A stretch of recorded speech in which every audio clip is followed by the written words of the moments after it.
If the Sidestore is taking too long time to load the app here and it's just stuck on this loading screen, I'm going to show you how you can fix this error. The problem here is with the VPN that you're using for Sidestore. Currently I'm using the Stos VPN here and it's connected but it's not working. So we're going to have to change the VPN here. Let's go back.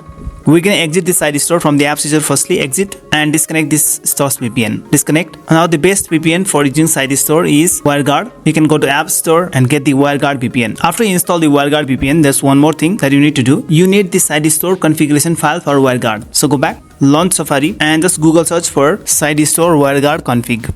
Click on the first link here from GitHub, that is Sidestore WireGuard config. It will just download the configuration file directly. Tap on download. Once the file has been downloaded, go back. Now launch WireGuard. Tap on plus to add the tunnel. Tap on create from file or archive.